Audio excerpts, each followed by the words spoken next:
नमस्कार, मैं हूं आलोक मेहता। एडिटर्स आई में आपका स्वागत है। हमारा अनुरोध है कि आप एडिटर्स आई देखें, लाइक करें, सब्सक्राइब करें, मित्रों को, ग्रुप्स को फॉरवर्ड करें और उनसे भी आग्रह करें कि वो भी सब्सक्राइब करें ताकि अधिकाधिक लोगों तक हमारी बात पहुंचे। लोकतंत्र का यही तकाजा है। आपकी राय भी, उसका भी हमेशा स्वागत है। हमारी राय सुने, आपकी राय कमेंट्स बॉक्स में लिख करके भेजें। मोदी और ट्रंप क्या लिखेंगे नई कहानी? राष्ट्रपति डोनाल्ड ट्रंप एक बार फिर से राष्ट्रपति बन गए।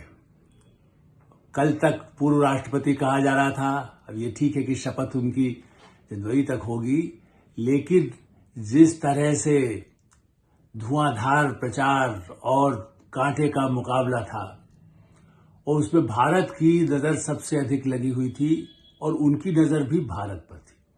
इसलिए मैंने कहा कि मोदी और ट्रंप क्या लिखेंगे नई कहानी, मिलकर नई कहानी।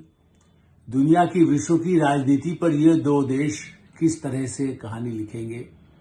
और इसलिए कि आप कहेंगे आप नरेंद्र मोदी के बड़े प्रशंसक हैं, शायद इसलिए आप उनका ही कह रहे हैं कि साहब वो कहानी लिख रहे हैं, लेकिन दुनिया मान रही है। खाली प्रशंसक होने की बात नहीं है। भारतीय होने के नाते, भारतीय पत्रकार के नाते हमें लगता है कि भारत के प्रधानमंत्री की स्थिति इस तरह की है जो इस तरह का संवाद एक पर्सनल लेवल पर भी कर सके। बराक ओबामा का समय हमने देखा, जबकि बराक ओबामा ऐसा नहीं है। इसके पहले प्रधानमंत्री मनमोहन सिंह के समय और राष्ट्रपति पाटिल के समय भी भारत आ चुके थे। ऐसा नहीं है कि बराक ओबामा के साथ रिश्ते या बाद में जो बाइडेन बने तो उनके साथ जो रिश्ते, डोनाल्ड ट्रंप बने तो उनके साथ जो रिश्ते, ये रिश्ते निभाना भारत जानता है। इसलिए मैं, और तो आप व्याख्या 2 दिन से सुन ही रहे हैं, लेकिन मैं कहूंगा कि जब कहते हैं ना हम उस देश के वासी हैं जिस देश में गंगा बहती है, तो गंगा के किनारे से चुना हुआ, हिमालय में जाकर के केदारनाथ पर तपस्या करने वाला उस तरह का प्रधानमंत्री, वो समान लेवल पर अमेरिका के राष्ट्रपतियों, नेताओं, रूस के राष्ट्रपति से, चीन के राष्ट्रपति से, ब्रिटेन के प्रधानमंत्री से, फ्रांस के राष्ट्रपति से, इटली की प्रधानमंत्री से, जापान के प्रधानमंत्री से, ऑस्ट्रेलिया के प्रधानमंत्री से समान स्तर पर बात करने की स्थिति में है। आप कह सकते हैं कि आपने इतने नाम गिना दिए तो पहले भी संबंध रहे। हाँ, भारत के कारण सबसे संबंध तो रहे ही, भारत की नीति के कारण भी रहे। लेकिन हाल के वर्षों में जिस तरह से पुतिन और ट्रंप या बाइडेन, इनके साथ ही जो नाजुक पिछले कुछ वर्षों में युद्ध की विभीषिका जहां गहराई हुई है आधी दुनिया पर, जिसको आप कह सकते हैं, क्योंकि यदि आप ईरान प्रभावित होता है तो आप ये नहीं कह सकते, यदि अफगानिस्तान पाकिस्तान प्रभावित है तो नहीं कह सकते कि नहीं है। उसी तरह से यूरोप में यूक्रेन और रूस के बीच में जो चल रहा है, यूरोपीय समुदाय के साथ जो तनाव बना है, ऐसी स्थिति में उसमें, और ईरान और इजराइल, लेबनान, इन स्थितियों में प्रधानमंत्री नरेंद्र मोदी ने इजराइल के प्रधानमंत्री के साथ भी वैसा ही संवाद है जैसा कि ईरान के राष्ट्रपति, चाहे पूर्व हो या वर्तमान हो। ये संवाद की स्थिति से ये बताता है कि राष्ट्रपति के जो चुनाव हुआ है उसमें जो सफलता मिली है, अब उसमें इस पर बात करते हैं कि भारत को क्या मिले या न मिले। केवल कहानी लिखें, दोस्ती हो, आप सब बार बार यही कहते हैं बड़ी दोस्ती की, हाथ मिलाया, गले मिले, मिला क्या? मिला यही कि भारत की ताकत चीन के खिलाफ, जिस तरह से चीन ने पहले ही समझ रहा था वो भी कि डोनाल्ड ट्रंप आ रहा है, जो चीन के, क्योंकि सर्वे बता रहे थे कि पलड़ा भारी भी है, लेकिन हाँ अलग अलग लॉबी काम कर रही थी तो उसमें थोड़ा संतुलन भी दिखता था। हमारे लिए तो डेमोक्रेट भी ठीक चल रहे थे। ऐसा नहीं कि बाइडेन के साथ या कमला हैरिस के साथ संवाद भारत का नहीं था या भारत के प्रधानमंत्री, विदेश मंत्री का नहीं था। ये सफलता भारत की सफलता के साथ जुड़ा हुआ एक अध्याय है। भारत के जो प्रवासी भारतीय अमेरिका में हैं उनके बीच में है। इसलिए मैं याद दिलाऊंगा, डोनाल्ड ट्रंप को जीतने के बाद भी आप देख रहे होंगे, नहीं देखा है तो फिर से देख लीजिए, जो टीवी पे भी बाकायदा लंबी बहस में राइटर्स की, उसमें बाकायदा उन्होंने, डोनाल्ड ट्रंप ने अभी 1 महीने पहले ये कहा कि नहीं, हमारे नरेंद्र मोदी से सबसे अच्छा बहुत रिश्ता है, बहुत मेरे परम मित्र हैं। और यही नहीं है, वो तो पिता के तुल्य हैं अपने देश में, वो सबसे वो कर सकते हैं, उनके साथ संवाद बहुत अच्छा हो सकता है। वो बड़ी भूमिका निभा सकते हैं। और यही पिता जब कहा, साथ में ये भी जोड़ा कि हाँ, जब कुछ क्राइसिस था और पाकिस्तान को लेकर हमने कहा कि हम कुछ करें आपके लिए मदद, जब वो राष्ट्रपति थे तब की बात बता रहे हैं, ऐसा नहीं कि जब पूर्व राष्ट्रपति हो। तो डोनाल्ड ट्रंप का कहना है कि तब प्रधानमंत्री नरेंद्र मोदी ने आत्मविश्वास के साथ कहा कि नहीं, भारत इस बात में सक्षम है कि पाकिस्तान नहीं, हम सैकड़ों सालों की लड़ाइयां लड़ते रहे हैं, भारत को किसी बाहरी सहायता की, इस हस्तक्षेप की, मतलब मध्यस्थता की भी आवश्यकता नहीं है। ये अलग बात है कि दूसरे देश कह रहे हैं कि आप मध्यस्थ हो जाइए, तो वो हम स्थितियों के अनुरूप भारत तय करता है, संवाद बनाता है, लेकिन हम ये नहीं कहते कि हम बिचौलिया हैं। नरेंद्र मोदी बिचौलियों के ही तो दुश्मन हैं, दलालों के दुश्मन हैं। मैं खुद यही कहता हूं कि चाहे पत्रकारिता में कोई दलाली कर रहा हो या उसको दलाल बीच में आपको कह रहा हो कि ये करिए, बोलिए, लिखिए, तो उसके खिलाफ वो है। तो इस दृष्टि से भारत के साथ जो रिश्ते अमेरिका के एक और ऊंचाई पर पहुंचने की संभावना दिखाई देती है। पाकिस्तान के आतंकवाद के खिलाफ डोनाल्ड ट्रंप की नीति बहुत हद तक भारत के पक्ष में थी। पाकिस्तान से रिश्ते खत्म नहीं किए उन्होंने, जो कि दबाव तो बनाए रखना है, तालिबान की स्थिति भी अफगानिस्तान में है, ऐसी स्थिति में। लेकिन हाँ, रूस के साथ डोनाल्ड ट्रंप का कुछ तार जुड़ा हुआ है, इसीलिए वहां तो बाइडेन प्रशासन की और एजेंसियों ने, उनकी गुप्त एजेंसियों ने यहां तक कह दिया, FBI, CBI जो भी कहते हैं, CIA, उन्होंने तो ये भी कह दिया कि साहब देखिए, रूस कहीं न कहीं चुनाव को प्रभावित कर रहा है। उनको पहले से जो घूस डर था, तो डेमोक्रेट ने भी अपना कुछ, उनके भी लोग जो लायल हैं, मैं नहीं कहता कि वो नहीं, उनकी भी अपने प्रयास अंतिम क्षणों तक हुए हैं कमला हैरिस के लिए, और कई जगह वाशिंगटन, न्यूयॉर्क, लॉस एंजलिस जैसे कई इलाकों में उनको सफलता भी अच्छी मिली है। हम हारने वाले को भी सलाम करते हैं कि उन्होंने बहादुरी के साथ, एक महिला, बहुत कम समय मिला, 3 महीना तो समय मिला कमला हैरिस को, इसलिए हम कहते हैं मुकाबला तो फिर भी बराबरी का नहीं। तो बाइडेन तो हट ही नहीं रहे थे, उनको तो स्वास्थ्य के कारणों से, मतलब जो उनका बार बार भूल रहे थे, इसलिए कमला हैरिस की विफलता चुनाव में वो एक अलग बात है। उनकी स्थानीय राजनीति का भी असर है और समाज का असर है, महिला को राष्ट्रपति स्वीकार न करना। भारत में तो स्वीकार करते हैं, इस पर हम कल चर्चा कर चुके हैं। लेकिन हाँ, अब बात भारत के संबंधों में किन पर, तो यूक्रेन के क्राइसिस को निपटाने में भारत और अमेरिका, डोनाल्ड ट्रंप और मोदी लिखेंगे कुछ न कुछ नया अध्याय, ये मान के चलिए। इजराइल के साथ भी जिस तरह के घनिष्ठ संबंध हैं, सबसे पहले किन लोगों ने प्रतिक्रिया दी, देखिए आप। सबसे पहले एक तरह से एकदम जिसको कहते हैं कि स्वागत का जो टिप्पणी आई है, उनमें प्रधानमंत्री नरेंद्र मोदी हैं, इजराइल के प्रधानमंत्री हैं, यूक्रेन के भी जेलेंस्की ने भी अपना एक चतुरता के साथ उन्होंने भी कह दिया, तो उनको डर है कि कहीं भाई ये रूस के साथ ज्यादा न निभाए, तो जेलेंस्की में भी एक तरह से उसका स्वागत किया। फ्रांस के राष्ट्रपति, उन्होंने स्वागत किया एकदम। बाद में सब पूरी दुनिया कर रही है, वो अलग बात है, दुनिया के देश कर रहे हैं। चीन ने भी एक संतुलित अपना कहा कि हमारे संबंध जैसे थे अमेरिका से वैसे रहेंगे। कोई भी बनने पर तो यही कहता है, स्वीकार करता है, एक अच्छी विजय के साथ बने हैं। तो भारत, एक तो हमने बताया कि जो खाड़ी के साथ, क्योंकि आप ये भी देखिए, सऊदी अरब के साथ भी डोनाल्ड ट्रंप ने रिश्ते जोड़े थे और भारत ने भी बहुत जोड़े हैं। तो खाड़ी के देशों में, तेल उत्पादक देशों में भी उनके साथ भारत के संबंध और डोनाल्ड ट्रंप के संबंध, प्रधानमंत्री मोदी के संबंधों से उस इजराइल और जो तनाव है खाड़ी के क्षेत्र में, आप ये कहें लेबनान में या फिलिस्तीनी उसमें मामले में, उस दृष्टि से उस लड़ाई को भी शांत करने में भूमिका होगी। और सबसे बड़ी बात है आर्थिक, क्योंकि डोनाल्ड ट्रंप का तो वही एक ही है, हमें अपनी आर्थिक स्थिति को संभालना है। उनका कहना है कि बर्बाद हो गया, वो चुनाव में तो यही कहते ही हैं सभी, लेकिन वो और ज्यादा एग्रेसिव रहे लगातार। पिछली हार को तो हार ही स्वीकार नहीं की थी उन्होंने 2020 में, और इसलिए मैं मानता हूं कि वो जिस तरह से लड़ाया उन्होंने, जिस उम्र में 78 के हो चुके हैं वो, और उसके बाद भी उन्होंने हिम्मत दिखाई कि नहीं मैं फिर से लड़ूंगा, जीत कर ही दिखाऊंगा। उस पराजय को उनके समर्थकों ने भी स्वीकार नहीं किया था, उसकी हमने भी आलोचना की कि ऐसी भीड़ को घुसाना लोकतंत्र में ठीक नहीं था। उनके खिलाफ मुकदमा एक तरह से चला, वो अदालत को भी उन्होंने फेस किया, संसदीय कमेटी को भी फेस किया, लेकिन वो डटे रहे। ये भी एक राजनीतिक साहस की बात है, जैसा प्रधानमंत्री नरेंद्र मोदी भी राजनीतिक साहस की बात करते हैं। जीत न हार में उनका जो अटल बिहारी वाजपेयी का कविता है, वही प्रधानमंत्री मोदी यदि कहीं चुनाव में कमी भी आई तो ठीक है, उसको आगे बढ़ जाए, फिर लड़ने के लिए मैदान में तैयार हो जाए। विधानसभाओं के चुनाव, लोकसभा के चुनाव के परिणाम और फिर से जो विधानसभा के चुनाव होने वाले हैं उसके लिए उनका रुख उसी तरह रहता है। तो अब बात इकोनॉमी को लेकर के, हाँ, हमारे बहुत अच्छे, जैसे हमने कहा, गलभैया बहुत है, मोहब्बत बहुत है दिखाने को, बोलने को। हाँ, अब बल्कि ये देखा जाए तो 2020 में मोदी जी ने तो कह दिया था अगली बार ट्रंप की सरकार। अब वो नहीं बनी, थोड़ा सा एम्ब्रेसिंग हुआ हम लोगों को, लेकिन अब वो भारतीयों के बीच में कार्यक्रम है तो भारतीयों के बीच में कहा था, कोई कूटनीतिक लेवल पर वो बात नहीं थी।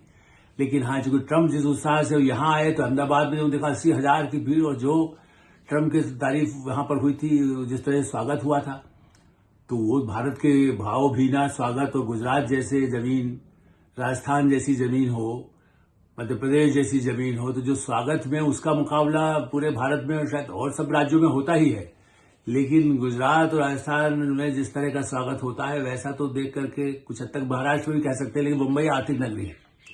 तो डोनाल्ड ट्रंप तो वैसे ही, जिसको कह सकते हैं कि दिल लगाया हुआ है भारत के साथ, और इसलिए वो कई बार भावुकता के साथ ही अपने उनके संबंधों को माय फ्रेंड, अपना फ्रेंड करके ही दोनों एक दूसरे से बात करते हैं। तो कई बार पहले भारत में जब मोदी जी इस तरह की बातें कहते थे, माय फ्रेंड पराग, तो कई लोग कूटनीतिक क्षेत्रों में इसकी थोड़ी बहुत लोग कहते थे, अरे भाई ऐसा कैसे कह देते हैं। लेकिन पर्सनल इक्वेशन से भी दुनिया बहुत आगे बढ़ती है और संबंधों को एक नई दिशा मिलती है। दूसरों से जो दुश्मन, समान दुश्मन हो यदि कहे, या जिनसे समान आपको प्रतियोगिता हो। अब सवाल ये है कि क्या पूरे जिस तरह से वो अपनी इकोनॉमी को कंट्रोल रखना चाहते हैं डोनाल्ड ट्रंप, मैंने बाहर से सामान न आए, आयातित न हो, हमारा निर्यात ज्यादा हो, डोनाल्ड ट्रंप की नीति है। हमारे लोगों को अधिकाधिक रोजगार मिले, ये उनकी नीति है। वो ज्यादा उस मामले में उदार नहीं है। आज आप आश्चर्य होगा, उनका मैंने ऑफिशियल अनाउंसमेंट नहीं हुआ है, राष्ट्रपति बस, लेकिन चूंकि हाँ उनका ये दिख गया कि हाँ निश्चित रूप से उनकी सीटें ज्यादा हो गई है, उनका संख्या ज्यादा हो गया है, वो जीत का उन्होंने जश्न के लिए सभा जो की, इमिग्रेशन को तो हम तत्काल ही बंद कर देंगे, वो एकदम तत्काल रुक जाएगा। मैंने अभी जो बॉर्डर पर है, पहले भी दीवार बनवा दी थी उन्होंने, आपको याद हो, मैक्सिको, और वहां से जिस तरह से घुसपैठ होती है, और वहां पर जो घुसपैठ होती है, चाहे किसी भी दुनिया के किसी मुल्क से हो, उसमें यदि भारत से भी घुसपैठ होती है, उस पर भी कड़ा रुख रहेगा, तो उसका तो हम भी समर्थन करते हैं। लेकिन फिर भी इमिग्रेशन, ऐसी वीजा की पॉलिसी जो थोड़ा कठोर होगी, तो भारत के परिवारों के लिए फिर से कोई कठिनाई न आए। भारत के इंजीनियर, भारत के टेक्नोक्रेट, भारत के डॉक्टर, भारत के और विभिन्न क्षेत्रों में प्रोफेसर, जर्नलिस्ट, कोई भी जो जाता है उसको वीजा की समस्याएं लटकी न रहे, समस्याएं न आए, ये जरूर सुनिश्चित करना होगा। लगता है कि जब मोदी के साथ इतने संबंध भारत सरकार के साथ डोनाल्ड ट्रंप संबंध रखना चाहते हैं, तो द्विपक्षीय इस तरह की कठिनाई नहीं आएगी। घोषणा में अवैध लोगों के लिए, आतंकवादियों के लिए, अब जो उनका समर्थन करते हैं उनके लिए यदि कठोर हो, उनको वीजा न मिले, समझ में आता है। और इसीलिए अपेक्षा तो ये भी होगी, जो हम कल भी मैं चर्चा कर चुका हूं, कि अब जो वहां पर पन्नून और दूसरे आतंकवादियों को जो पनाह कई डेमोक्रेट के राज में थोड़ा ज्यादा छूट मिलती है, अब डोनाल्ड ट्रंप अपने सेकंड टर्म में भारत के साथ उन लोगों को नियंत्रित करना, और अपने पड़ोसी कनाडा में भी जो हो रहा है, और जिस तरह से ट्रूडो उनको अकल ठिकाने पर लगाएंगे, ये उम्मीद जब वो राष्ट्रपति बन जाए तब और घोषित रूप से वो ज्यादा कह सकेंगे। उसके पहले भी उनको कह सकते हैं कि अब बंद करो भारत के खिलाफ बकवास और भारत विरोधी गतिविधियों को बंद करो। और हम तो यही कहेंगे कि अमेरिका कनाडा में जो आतंकवाद को समर्थन देने वाले लोग हैं, उन्हें भारत को जो अपराधी घोषित है, अदालत से भी घोषित है, सरकार से घोषित है, एजेंसियां जिनको तलाश कर रही हैं, उन्हें भारत के सुपुर्द किया जाए। तो इस दृष्टि से, आर्थिक दृष्टि से थोड़ा सा रिपब्लिकन कठिन है। और मैं फिर याद दिलाऊंगा, मैं चूंकि रोनाल्ड रेगन जो रिपब्लिकन जिस डोर स्टोर से आए थे भारत के साथ संबंध बनाने राजीव गांधी के साथ, तब से इसे फॉलो कर रहा हूं। तब मैं रोनाल्ड रेगन से मिला था, डोनाल्ड ट्रंप से तो मेरी मुलाकात नहीं हुई। बराक ओबामा से तो जरूर मेरी मुलाकात हुई थी, वो डेमोक्रेट रहे चाहे। लेकिन इस स्थिति में मेरा ऐसा मानना है कि राष्ट्रपतियों में कई बार ऐसे राष्ट्रपतियों के उनके प्रेस कॉन्फ्रेंस, उनके बातें, उनके संवाद विदेश मंत्रालय के, अमेरिका की कई विजिट्स में मैं देख चुका हूं, वो अपने राष्ट्रीय हित को देखते हैं, लेकिन भारत के हितों की दृष्टि से इसका एक बहुत महत्वपूर्ण आयाम ये रहने वाला है कि हम आर्थिक उसमें हमारे साथ उसकी कैसे भागीदारी हो, स्ट्रेटेजिक हमारे उनको कूटनीतिक संबंध या सामरिक जो उनसे संधियां हैं हमारी, वो तो और आगे बढ़ेगी, अच्छा होगा। हो सकता है उससे अमेरिका का व्यापार, उनके जो अपने साधन, रूस पर हमारी निर्भरता न रहे, रूस के साथ भी हम संबंध रखे रहे, उस पर डोनाल्ड ट्रंप खुद भी रखना चाहते हैं, तो ये हमें सूट करेगा। दूसरी बात, यदि जहां तक मधुर संबंधों की, हमें एक भावनात्मक मुद्दा था, कमला हैरिस को भारतीय मूल की बेटी है। अब इसीलिए थोड़ा प्रचार उन्होंने भी किया, और राष्ट्रपति के मैंने अपनी जो विजयी सभा तुरंत तत्काल अपनी पार्टी के लिए की, रिपब्लिक पार्टी के जो अपने समर्थकों की, उसमें सीधा उन्होंने इंट्रोड्यूस किया हमारा उपराष्ट्रपति, देखिए जेम्स, एक मिनट, हाँ बिल्कुल मैंने ठीक कहा, James David Vance, James David Vance. वैसे वो पहले डोनाल्ड थे, इसलिए मुझे लगा कि वो बचपन में उनका नाम पहले डोनाल्ड वेंस भी था, जेम्स डोनाल्ड, लेकिन बाद में उनको जेम्स डेविड वेंस, जो उनको वो भी साथ में उपराष्ट्रपति चुने गए। हाँ, और सीनेट में भी बहुमत उनके साथ आ गया, इससे भी डोनाल्ड ट्रंप को सुविधा होगी। तो अब वेंस की क्यों तारीफ की, साथ में उनको तत्काल उन्होंने उसका नाम भी बोला कि भाई उनकी पत्नी भारतीय मूल वाली हैं, उषा चिलकुरी, उषा चिलकुरी वेंस। हमने हल्की सी उसकी चर्चा की थी, लेकिन एक और दिलचस्प तथ्य है कि जिस तरह से इनका अनुभव है जेम्स डेविड वेंस का, वो नेवी में रहे हैं, हमारे अग्निवीर की इस तरह की स्कीम में 2 साल के लिए पढ़ाई के दौरान, ग्रेजुएशन से भी पहले। यहां पर यही कहा जाए मैट्रिक के पहले कर लीजिए, फिर बाद में ग्रेजुएशन कर लेना। भारत उस तरह के जो वहां पर सक्सेस स्टोरी, अग्निवीर समझ लें, देख लें, जो नेवी में 2 साल रह करके आया, वो बाद में भारत वहां का अमेरिका का उपराष्ट्रपति बनने जा रहा है। ये एक उसका पेच, लेकिन खाली वो नेवी का नहीं, उसने स्टोर में भी काम किया, वो भी गरीब परिवार का है, एडॉप्टेड, गोद लिया हुआ बच्चा है, मैंने उसको दिया गया मां का, जो दूसरे तीसरे जो भी पति उनके हैं, लेकिन इसलिए उन्होंने मेरे पिता के रूप में उनको गोद मिला। मां तो एक ही हो सकती है, लेकिन हाँ ये सही है कि उसके बाद भी उसने तरक्की की, उसने लॉ किया, वो वकालत की पढ़ाई की, अच्छे से बोलने की क्षमता अपनी रखी, और नेवी में रहते काम की क्या मिल गया, जर्नलिस्ट अब तक जाके लिखो। विदेश में उसकी पोस्टिंग कर दी गई कॉर्पोरल की तरह से, और वहां जाकर के उन्होंने रिपोर्टिंग किया, और बाद में अपने जीवन की कथा जो लिखने पढ़ने की, उन्होंने येल यूनिवर्सिटी से उन्हें खुद भी डिग्री मिली, जो उनकी पत्नी उषा को मिली है येल से ही। तो येल में ही शायद दोस्ती भी हुई होगी जब उनसे शादी से पहले, लेकिन जब उन्होंने अपनी एक तरह से जो जीवन गाथा संघर्ष की है परिवार पर, बाकायदा एक पुस्तक लिखी और उस पर फिल्म भी बनवा दी, और फिल्म को बड़ा पुरस्कार भी मिला। तो मल्टी फैसेट, मतलब बहुआयामी जिसका कैरेक्टर रहा है। जैसे डोनाल्ड ट्रंप तो बिजनेसमैन ही थे, वो तो राजनीति के आदमी नहीं रहे, और अभी भी वो बिजनेसमैन ज्यादा हैं, और इसलिए ये भी कह देते हैं प्रधानमंत्री नरेंद्र मोदी को कि भाई ये बड़े, इनके साथ डील करना मुश्किल है, ये भी बड़ा पक्के बिजनेसमैन की तरह बात करते हैं।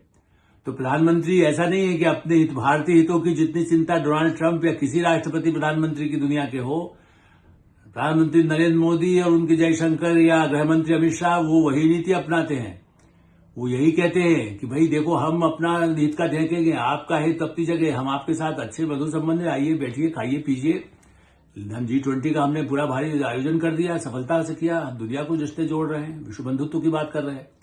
लेकिन आप ऐसा नहीं करेंगे तो उषा चिलकुरी एक और कुछ नाजुक जो कष्ट होगा राहुल गांधी साहब को, कि उषा चिलकुरी के जो परिवार है भारत में रहा, वो उन्हें उनके पिता के भाई, चचा यदि कह सकते हैं, दादाजी, वो राष्ट्रीय स्वयंसेवक संघ के ही स्वयंसेवक रहे, मिस्टर सुब्रमण्यम, और वो 2 साल आपातकाल में इमरजेंसी में जेल में रहे हैं। अब मैं नहीं कह रहा हूं कि उषा जी को उसको इमरजेंसी का, वो तो मतलब उनकी उम्र उस तरह की नहीं है, लेकिन परिवार का खून, परिवार की पृष्ठभूमि, भारत की पृष्ठभूमि से, कोई किसी पृष्ठभूमि से निकला हो, उसके परिवार का कहीं चला जाए तो आरएसएस ऐसा नहीं हुआ कि उसको अखबार बांध लेंगे कि भाई ये तो कट्टरपंथी परिवार की हैं। कहाँ इससे शादी, उनके बाद शादी भी हुई, और दोनों धर्मों के हिसाब से इंटरफेथ, अंतर धर्म वाली शादी भी दोनों की हुई, वेंस और उषा वेंस है। तो इस दृष्टि से आप ये कहिए कि जेम्स युवा है कंपैरेटिवली, एकदम उनसे अधिक उम्र कहना चाहिए ट्रंप साहब से, लेकिन वो जितना तेजी से उभर करके आए हैं, विभिन्न क्षेत्रों से पहले सीनेटर रह चुके हैं, राजनीति में आने के बाद उनको कुछ नहीं, 10-15 वर्ष का पूरा कार्यकाल रहा है उनका राजनीति में, और उस ऊंचाई पे पहुंच गए। हाँ, एक दिलचस्प बात है जो वहां की राजनीति में है, जो पहले भी हुआ है, कमला हैरिस और बाइडेन साहब के मामले में भी था, या और राष्ट्रपतियों में रहा है। भारत में इतनी उदारता शायद होती है, लेकिन कुछ होती भी है, ऐसा नहीं कहते, कई ऐसे प्रतिनिधि रहते हैं, उनको अपने साथ रखना, उनको अपना ओहदा देना। तो ये जो है जेम्स डेविड वेंस, ये 2016 में जिस समय डोनाल्ड ट्रंप जीते उस समय उनके कट्टर विरोधी थे, उनका विरोध कर रहे थे अपनी पार्टी में उनको राष्ट्रपति बनाने का। लेकिन कितनी जल्दी दिल बदला, 2020 में उनके साथ हो गए।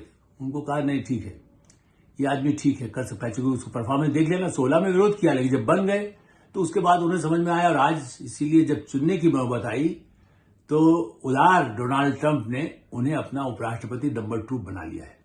तो भारत के साथ संबंध, पारिवारिक प्रवासी भारतीयों के साथ संबंध जोड़ने में ऐसा नहीं है, ऋषि सुनक के साथ थे प्रधानमंत्री ब्रिटिश के साथ परिवार के नाम पर, उसी तरह से यहां भी उपराष्ट्रपति की पत्नी और उनके परिवार की पृष्ठभूमि को भी Donald Trump America, basically Bharat के साथ संबंधों में इन सब सामाजिक रिश्तों को जोड़ते हुए भारत और अमेरिका के हितों को ध्यान में रखकर काम करेंगे। बाकी सही है, वो अपने अपने देश का करेंगे, तो उसमें दोनों को ही शतरंज की चाल की तरह अपने आर्थिक हितों की रक्षा करनी होगी। एडिटर साइड में हम यही विराम देते हैं। आप एडिटर साइड देखते रहें, लाइक करें, सब्सक्राइब करें, अपने मित्रों को, ग्रुप्स को भेजें, और जो आपकी राय हो उससे हमें अवश्य अवगत कराएं। धन्यवाद, नमस्कार।